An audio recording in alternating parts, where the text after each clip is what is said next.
ایک نیک خوبصورت پارسا لڑکی تھی، اللہ تعالیٰ نے جس کو بے مثال شکر و قناعت سے نوازا تھا، اور اس نے تنگدستی اور غریبی کے باوجود اعلیٰ تعلیم حاصل کی۔ پھر ایک امیر نوجوان نے اسے رشتے کا پیغام بھیجا اور ساتھ ہی یہ بھی کہا کہ وہ بغیر جہیز کے اس سے شادی کرنا چاہتا ہے۔ لڑکی کے گھر والے راضی ہو گئے۔ اس کے بعد دونوں کی شادی ہو گئی، اور اس طرح وہ لڑکی ایک چھوٹے سے گھر سے ایک بڑے گھر کی طرف منتقل ہو گئی۔ اس پر اس نے اللہ تعالیٰ کا شکر ادا کیا اور 2 رکعت نماز شکرانے کی ادا کی۔ 2 مہینے کے بعد اس لڑکی کو یہ معلوم ہوا کہ اس کا شوہر پہلے بھی کئی شادیاں کر چکا ہے۔ لڑکی پیدا ہونے کے سبب یہ ان سب کو طلاق بھی دے چکا ہے۔ اس کو سمجھانے کی نیت سے یہ اپنے شوہر کے پاس گئی اور اس کو حضور صلی اللہ علیہ وسلم کی یہ حدیث سنائی: لا تکرہوا البنات فإنہن المؤنسات الغالیات ومن ولى ابنتین فأحسن الیہن کن لہ سترا من النار۔ بیٹیوں کو برا مت سمجھو، اس لیے کہ وہ انسیت والی اور قیمتی اشیاء ہیں۔ جس کے پاس 2 بیٹیاں ہوں اور ان کی اچھی پرورش کی تو کل وہ جہنم کی آگ سے اس کو بچا لیں گی۔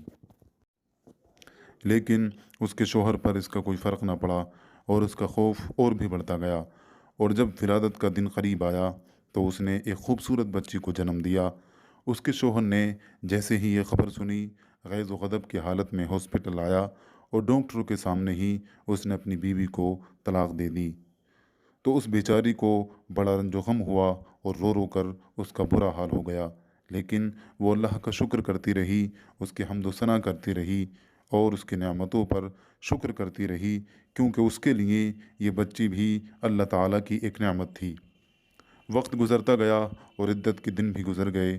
اسی درمیان اس ہاسپٹل کے مینیجر نے اس عورت کا قصہ سنا، اس کے صبر، اس کے دین اور اس کے استقامت کی داستان سنی، تو اس مینیجر نے اس سے شادی کی پیشکش کی اور اس بچی کی پرورش کا وعدہ بھی کیا۔ اس خاتون نے ایک شرط پر اس کی فرمائش کو قبول کیا۔ وہ شرط یہ تھی کہ یہ شخص ایک یتیم خانہ بنوائے جس میں فقراء کے کھانے کا اہتمام ہو اور یہ خود اپنے ہاتھ سے کھانے کو تقسیم کرے۔ وہ شخص اس پر راضی ہو گیا۔ وقت گزرتا گیا، اللہ تعالیٰ نے اسے 2 خوبصورت بیٹے بھی عطا کر دیے۔ چند سال گزرنے کے بعد اس خاتون کی لڑکی نے اعلیٰ تعلیم حاصل کرنے کے بعد اپنی ماں کے ساتھ یتیم اور فقراء کو کھانا کھلانا شروع کر دیا۔ ایک دن ایک بوڑھا آیا جس کے بال سفید ہو چکے تھے اور کھانا مانگ رہا تھا۔ اس خاتون نے جب غور سے دیکھا تو اس کی چیخ نکل گئی اور کہا، تو بڑا امیر انسان تھا، تیری یہ حالت کیسے ہو گئی؟ اس بوڑھے نے جواب دیا، میرے عزیز مجھے چھوڑ کر چلے گئے اور میری دولت برباد ہو گئی۔ اس خاتون نے روتے ہوئے پوچھا، مجھے پہچانا؟ میں تیری سابقہ بیوی ہوں اور یہ لڑکی تیری ہی لڑکی ہے۔ وہ شخص زار و قطار رونے لگا اور روتے ہوئے اپنے بیٹوں کا قصہ سنایا کہ انہوں نے کس طرح اس کی دولت پر قبضہ کر کے اس کو گھر سے باہر نکال دیا۔ اس نے اپنی خطا کا اعتراف کیا اور معافی مانگی۔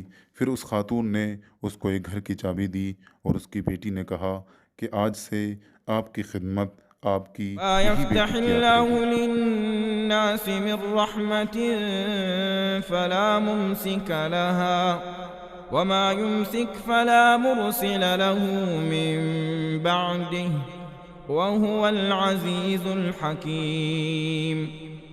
يا أيها الناس اذكروا نعمة الله عليكم هل من خالق غير الله يرزقكم من السماء والأرض لا إله إلا هو فأنى تؤفكون.